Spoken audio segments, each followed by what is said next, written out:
Voilà, bonjour, bonjour très chers amis.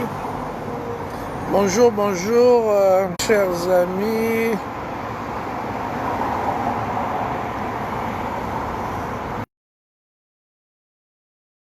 Ça va fonctionner. Voilà, bonjour, bonjour, très chers amis à travers le monde. Bonjour à toutes les personnes qui ont l'habitude de suivre Olivier Bolia. Namokili Mobimba. Merci na fidélité binabino.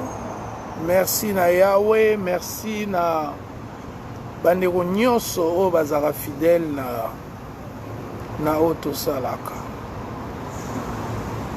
Ezali très important quand il y a un événement.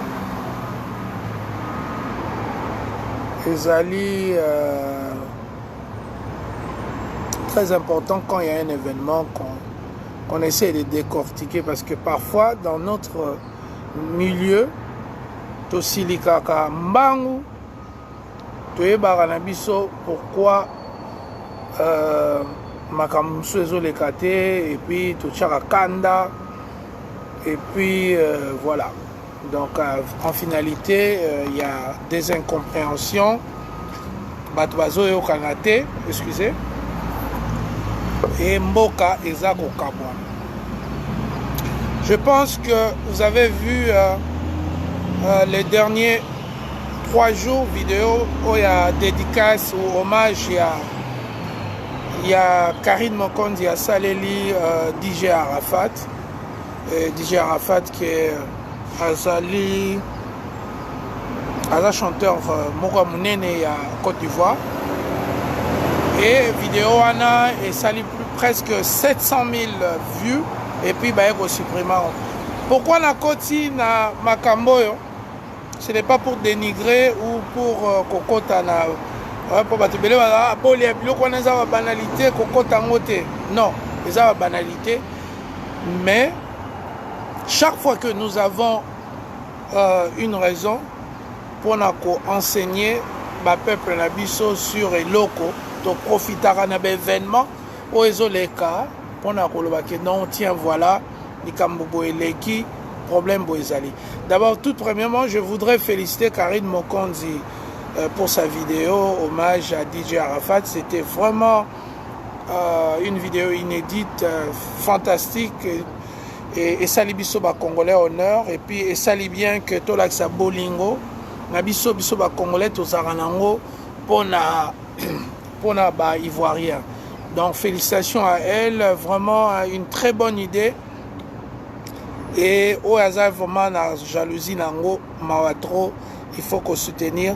Et surtout que quand on a une personne qui est connue pour autre chose, bah polémique, banini, et lorsqu'elle fait quelque chose de bien, il faut to karamino kotolo non, bravo, to beta maboko, longonia, et to féliciter. Donc c'est vraiment, et là au moins ça y a bien, il n'y a rien à dire. Et l'écrive Mamala, il faut la féliciter. Mais place Bissotoyo Kota, ce n'est pas par rapport à elle, hein, c'est par rapport au fait que YouTube a supprimé vidéo. Et ça fait longtemps, je sais d'expliquer même à nos musiciens et à d'autres personnes le droit d'auteur. Importance na koye ba notion en tant que mutu en public nyonso, mutu nyonso o alobaka na public, o akomaka ba article, o asalaka ba vidéo, o asalaka ba musique, ba documentaire, oyo azwaka ta mosusu ba photoshop, azwi photo ya mutu atie photo na ye bosangisi. Il faut mutu wana azala ba notion ya droit d'auteur. Et ça, une notion moko importante. Je pense que si on a besoin de Karine Mokonzi, il y a une notion donc c'est-à-dire que de manière générale, honnêteté intellectuelle. Quand tu prends Maloba Yamutu, ou Basiba Koma, to ozui partiellement, totalement. Et là, comme oh Mitterrand Lobaki, oh Bolia Lobaki, oh écrivain boya lobaki, oh Zamenga lobaki, oh Papa Wemba yemba, oh Kofi Olomide yemba, oh Arafat yemba, oh musicien boya yemba, oh Fali, Ferré, Luambo Makiadi, même des gens qui sont en vie ou décédés, parce que les gens qui sont décédés par M. Organisation Moudakufi, ba droit nae et commis netinanzela. Non. Moutouso Akoufi, ba héritier nae, nde ba commis na droit ya ko décider ce qui okoki ko publier ou bien partiellement ou totalement œuvre ya ndeko na bango akufa.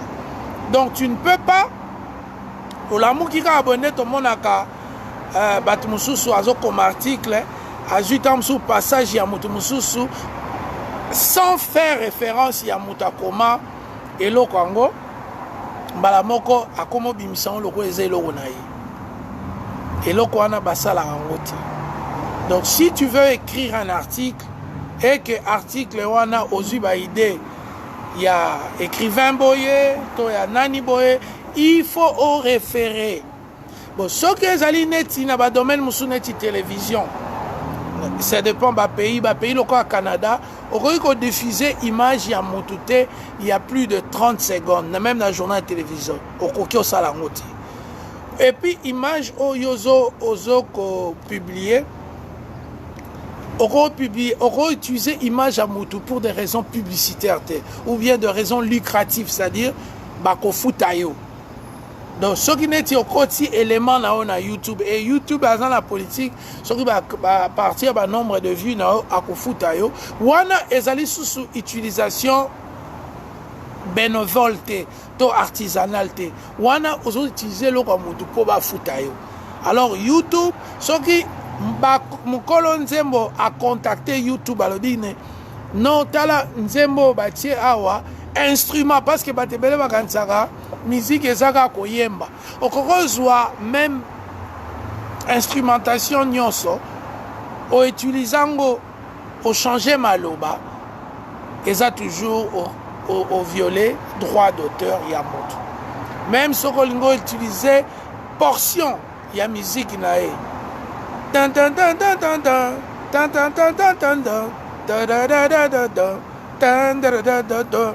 Batinyo so ebike ezanzembo emenea. Ngabelo. Donc ce qu'on beti eloko wana il faut okende et pas ya afimi ko wazaka héritière ya emenea au senga ne fils que permission. En tant que Congolais, je pense qu'elle va dire non, ça va, tu n'as pas à me payer. Parce que Ezo Salapé, Ezo Zongisa, même quand tu fais remix, c'est-à-dire remix c'est à la aux indiens moments à Kala, ou soit au yemiango textuellement, soit au changeant au moment, ok? Mais tu as le devoir d'aller voir soit l'auteur de la chanson, soit les propriétaires, parce que nous avons commencé à maison de production. Nous savons que la musique zaïroise ou congolaise, 90% de la musique nabiso akala et zalaka propriétaire VV, Verkis. Donc, Sorolingoi, Obimisa, Onzembo, il y a Fièvre Mondo et Evoloko. Tu ne vas pas aller voir Evoloko parce qu'Evoloko n'a plus le droit. C'est Verkis qui a le droit. Si tu veux voir toutes les chansons, production VV, Eza ya VV. So moni production Adio Salemba, Eza Banzembo, il y a Muta Composate, Eza Banzembo ya Adio Salemba. Donc, quelle qu'en soit la personne qui a chanté, quand vous avez besoin de produire une chanson qui appartient à quelqu'un d'autre, il faut aller voir soit l'auteur, soit les compositeurs, soit les héritiers de la personne qui avait fait la chanson, soit dans Mouto Azali légalement propriétaire ya Nzembo. Alors ton moni, par exemple dans Nzembo, oya hommage na DJ Arafat, je ne sais pas si moi si Karine Mokonzi a soit qui autorisation yako utiliser musique il y a DJ Arafat.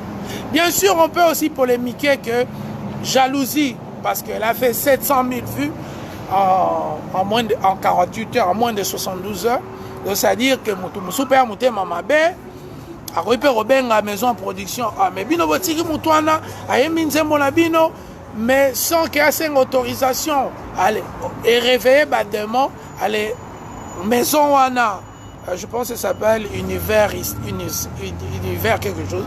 Bakobenga bakomeli YouTube non voilà nzembo oyo moni eza ya biso batini pe version originale babi bon ta la version originale yango YouTube osala nini ako suspendre diffusion ya nzembo wana et par conséquent la personne ne sera plus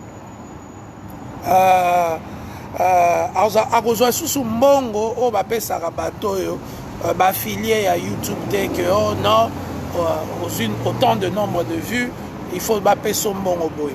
Voilà un peu ça qui se passe. Mais ce qui est très important à relever, Bande Onanga, Congolais, il faut se moderniser. Congolais, il faut comme sérieux. Nous ne sommes pas ou nous sommes plus un peuple sérieux. Quand tu veux prendre quelque chose qui ne t'appartient pas, na mondo etambola na mibeku.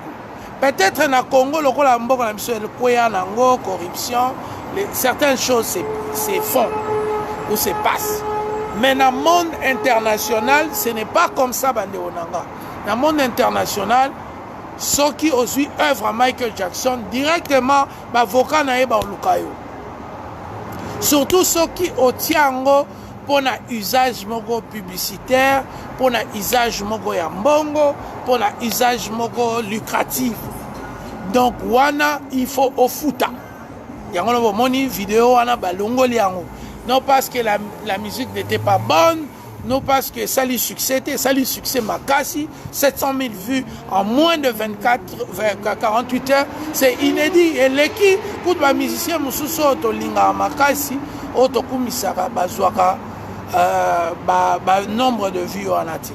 Mais simplement, les règles sont les règles. Même tout le monde a belé dans internet awa. Garçon mo wasara ba vidéo en Afrique du Sud. Azora pratiquement maloba ya ba psychologue et puis azo ça la perroquet. Azo ça perroquet, azo tanga ba œuvre ya muntu mususu ba article internet. Azo lobate ki azo ça la référence te na bakolo ba idée wana. Ça c'est grave. Et les intellectuels congolais, j'en ai vu, une fois j'ai essayé de discuter ça avec certains intellectuels congolais. Babi, oh non, Congolais, tout ça, jaloux. Moutasali est l'okonaï. Mais Moutasali est l'okonaï en violation. Il y a des lois, il y a des règles, il y a des intellectuels. Biso intellectuel, ceux qui n'est pas moni awa, natangi omoni bakomi Suisse salé. Donc Suisse salé, c'est le nom du restaurant où je suis. Donc ceux qui ba menu oyo eza ya Suisse salé. Donc ceux qui n'ont se référé n'habiter oyo par exemple ba commis chicken César wrap ah non c'est une nourriture il y a Suisse salé mtasalaka eza ya McDo te eza ya Burger King te eza ya restaurant msusu. C'est pour Suisse salé. Donc il faut to comme la capacité voilà il y a ko fuir Babylone msusu oyo ezobimisa biso lokola toza en dehors ya mokili. Donc ce qu'on suit idée à moto partiellement ezateka ozo mobimba même ozui idée à moto partiellement même ozui ndambu même ozui kaka parole neti JFK aloba phrase mot célèbre et kenda il y a rien de ce qui est bon de l'Amérique qui ne peut pas résoudre ce qui est mauvais de l'Amérique. Ceux qui osent yango tiango n'est pas nayo, il faut signer que JFK, John F. Kennedy mtaloba. Tu ne peux pas pour commencer ya kozwa nini biloko ya mutu sans autorisation. Et là qui sera sérieux te. Il faut to sengaka. Tosengaka ngana ebi batwa ngana zala même na Facebook so nangi nazwa eloko na page ya moto na ebi est-ce que tu permets que je publie ça? J'aime bien cette phrase ozomol et puis mususu kutu na zaration na publier na se na tie lien ya kombo ya moto mkolo phrase. Et d'ailleurs il y a des gens qui sont extrêmement imbéciles, extrêmement bêtes bakoya rofinga oh bon ya yum to komi bon. Ils ne voient même pas qu'en bas j'ai mis le nom de l'auteur. Il y a phrase. Donc, ce qui déjà musumu ta combien donc ezangati. Donc, on a si droit et auteur dans mon œuvre naïe. Donc, c'est lui qui est en fait responsable. Même il y a des controverses, des polémiques, et Robima. Donc, ce n'est pas à moi de me justifier. Si je pense que Coco Moussouamba écrit et je mets son nom, je ne suis plus responsable de ces propos-là. Je ne suis d'ailleurs même pas responsable. Donc, par exemple, donc, et ça, Coco Moutakoma qui a. Donc, biso il faut avoir droit d'auteur. Une très belle chanson, très bien faite. Nzembo esali succès, mais ba ekozwa ine eloko amuke parce que ba kolo nzembo ba bi ah mutoyo a koma kolia derrière cette chanson. Donc il faut a pesa biso ba droit. Donc na tribunal ba lo ba non, ba on baza ba kolo nzembo yozui ba partition. Comme je dis, ce n'est pas le fait de prendre toute la chanson. C'est juste le fait ya kozwa partition sans permission. Vous comprendre. Papa Wemba, tu dois aller trouver son héritière Amazon. Sa femme est morte, il y a son fils qui est là. King Kester, il faut que nous monte à Fimi qu'on a Paris. Il y a DJ Arafat, il faut que notre coûte en a héritier na maison de production. C'est un peu ça. Et les Congolais, nous devons savoir que eloko mutueza ya mutu surtout œuvre intellectuelle mutu afandi boye abimisi ide moko ayembi nzembo to akomi article yo yango okomi osala plagiat lokola ya yo ezali honnêteté intellectuelle te il faut lobake non eloko oyo ata batu bayebi parce que batu musu balobaka mais tia nina koma parole wana eza ya bolia to ya telle personne bat nyos bayebi ke zala ngo ya bolia non et bon pourquoi on a loba non ça se passe pas comme ça même bat bayebi ke eza loko Arafat même bayebi ke eza ya Michael Jackson même bayebi ke eza ya Bozi même bayebi ke eza ya Syndicat Dokolo même bayebi ke eza ya Fayulu même bayebi ke eza ya nani tu dois contacter cette personne ou ba héritier naie ou banani pona kosenga permission. Congolais totele mamakasi na likamwana parce que Facebook na biso ezala kaka ozui eloko mutu au commission lokola ya yo. Et même à toi changeant, oh non, ce bolandi et loko ya salegi, c'est un peu différent. Moi j'ai ajouté ça, j'ai ajouté. Oui, c'est bien beau, tu as ajouté ça. Mais le colosoi qui ba partition, le colosoi qui adage, le colosoi qui dicton, le colosoi qui ba paragraphe mi balé, le colosoi qui deux phrases, ya yote. Un intellectuel ou une intellectuelle, il faut à ça en référence. Il faut payer sa crédit na mutoyo azali mukolo œuvre. Vous comprenez? Pour être msou bon monaka œuvre bimi boy, bat msou bazali au mona na buto ala la rate ba guitariste, ba nani ba chanteur msou buto mon bazo meka et loko na e po bima. Mais ce n'est pas seulement en un clin d'œil yo zuango lobi ke komi eloko na yo. C'est pas comme ça que ça se passe. Donc, tout ça là, tout, yeba ko cité combo. Nalingi ba to nyonso ba koma na Facebook. Tant ozue loko ya mutu cité combo na ye. Et kiti sakate, faut citer. Olobi non eloko yo eza ya Fayulu. Eloko yo eza ya Mbemba. Eloko yo eza ya Félix Tshisekedi. Eloko eza ya bo. C'est très important en tant que okorozwate batumusu ba koma koti et puis lelo so yibelo wa mutu ba okanga yo. Il suffit ka bazwa ba phrase yo che na nini na yo na page na yo. So to ziango to tia na Google et obimsa mamoko auteur ya phrase wala. Et c'est triste, certaines personnes qui se disent intellectuelles oromona kombo ya mutu ezawana azoko kolobati. Ce n'est pas bien. Il y a un moment où Karine Mokonzi a quoi na eloko na 700 000 views. Nzembo kitoko. Félicitations Karine Mokonzi. Mais prochaine fois, soko ko sala musique na yo, sala ya yo moko. Soko ko sala ya Arafat, to sala ya Ferregola, to sala ya Petit Héritier, to sala ya mutu nyonso, il faut oyeba ko contacter mutu wana sokaza vivant. Aroyebi sayo qui a le droit de décider ce qui olingi ko utiliser partition ya nzembo na ye to ya article to ya livre na ye. Mais on ne peut pas continuer à être un peuple où batu bayibaka ba œuvre d'esprit ya batu. Batu bayibaka. Ngana sina mona fimo boye grand combattant ya France. Azara na bitidi ya oya na page nanga azui tant susu eloko ngana komi alongoli yango a édité atie makamne ala tie yem ta komi yango. Ce n'est pas sérieux. Ce n'est pas sérieux. Quand on a la bête idéologie, et puis mon tout soit commis et l'oronais, a oué bakizé et l'oronais, a tout changé, a tout au bakisi deux phrases. Mais tant on a la carabine, non. Bah, droit d'auteur, monsieur, c'est ça même pas, on changer ma phrase, mounionso. Droit d'auteur, monsieur, ça a à voir avec même qu'on change. Au tchéno, ma phrase, non, mais babi, l'idée.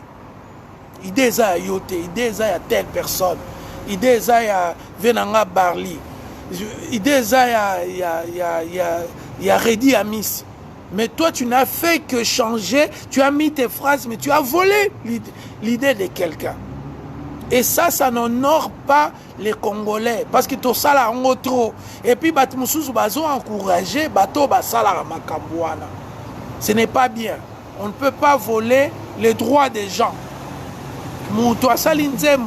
Et pas maladroit. C'est juste une maladresse. Je pense qu'elle vient d'entrer dans l'arène musicale à Ebakité. Mais si on en pleure yazanango ba ennemi na épée ba profiter ba ebisa batu ya maison ba oh mais mutu na zomat po bi musique et tambola na jalousie et tambola na concurrence ba bazo c'est la tam sous Bill Clinton abimsa ye ba bi yo bimso okokana Karine so okokana Karine te sopio ozomona d'où qu'est-ce qu'ils vont faire? Ils vont essayer de dire oh mais est-ce que Nenge Yabi Missin Zemboana, est-ce qu'il y a permission à la famille à DJ Arafat? Est-ce qu'il y a permission à la producteur à DJ? Non. Soit il y a un producteur, il y a que non, Zemboana Zoyemba, Azoyemba sans permission. Donc c'était un peu ça, Bandekonanga, droit d'auteur. Yangolo Moningai, Nakomba Nangai. Nabunda pour les musiciens pour les locaux on a droit d'auteur. Musiciens sur ils ont droit d'auteur na bango, ils ont besoin ma bangate, ils ont besoin que chaque mois ba monaro, tu as tourné les États-Unis, tu as tourné le Canada. C'est parce que ils ont touché ba droit d'auteur. Ce cas babi tous les bars du Congo, ba foutre $1 par mois. Il y a droit d'auteur. Et ça déjà tant sous 50 000 $ chaque mois, kaka $1. Ça je parle comme ça. Ce qui parle la chaîne Nyoso, il y a télévision, il y a radio, bah fouta bah droit d'auteur, bah site Nyoso internet, bah utilise ça, bah son, il y a bah musicien, bah ou bien bah acteur, on a besoin de théâtre. On en a parlé même dans des onanga Guilhem Messa Bombo Fifi. Donc bata théâtre les lo bazolela soki to sali bango kaka basali ya cinéma moko na chaque commune et que ba olé basala ba théâtre on a 10 épisodes ba commence ba long métrage à 1h45. Imagine toi so bazaka na ville à Kinshasa Pamba 24 salles de cinéma. Donc ba acteur ba osasu na besoin ya il y a des bêtises au monde, il théâtre comme le Nzembo. Tout ça, ce sont des choses où il faut pour améliorer les conditions. Topé sa droit d'auteur et si quand la culture en abisso. Totel mais la droit d'auteur, il y a des musiciens. Non, pas petit n'a fallu. Mais nous ne sommes pas d'accord na voix au bozo kende. Vous pouvez faire plus. Moutouma rosa jaloux na ote. Batrusu bazawana baza arosa jaloux mutute parce que neti babiso eloko ni to monité voiture ni na lix to poussité pour nous to liete madesu ni to liete poto zaka jaloux mwana moko mukie. Non, ce n'est pas ça. Nous voulons valoriser ce qui s'est passé avec Karine Monkonzi, le droit d'auteur, pour que les musiciens se retrouvent, pour que les intellectuels se retrouvent, même ceux qui montent tout. Bah droit patent. okréa eloko na yo neti bavie na biso bakabasele bakréaka bapousse café badroit patent ezali oyo ezoprotege œuvre ya motu ye nde moto ya liboso asali yango. Donc nous devons être capables de protéger les droits d'auteur partout. Totika okomi eloko oyibi ida motu. Ce n'est pas ça. Et ça la beauté te. Au sali nzembo, au sengi permission te. Ce n'est pas et ça la beauté te. Donc to comme ça, to entrer dans histoire, to entrer dans civilisation, to entrer dans ba norme nyoso oya ba pays nyoso. Parce que pendant longtemps, nous avions été juste de marginaux. Tozo ça toujours na makambo ezala raté. Tozo na respect, il y a monde nezo qui n'était. Et voilà, en finalité, nous sommes en train de perdre. Voilà mon petit message d'aujourd'hui. C'était le droit d'auteur. To valoriser yango, to telema pona yango. Et nalek nepso Karine Mokonzi. Salanze mo mususu. Omonyo so mati. Zonga na studio. Salanze mo hommage mususu.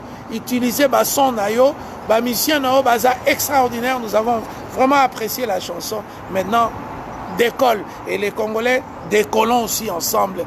Na respect à droit d'auteur, droit patent, droit nyoso et laxique et l'autre na yo te respecter. Toujours contacter la personne ou ses héritiers ou les ayants droit pour la autorisation et utiliser œuvre motu. Et arrêtons de faire de plagiat aux yeux l'ora muntu ok au sali Google search aux yeux idée mora mutu yo tient la phrase na nini na yo sans mentionner la personne, sans dire que ce n'est pas ton idée et zavement malamute. Merci beaucoup, que Dieu bénisse la RDC.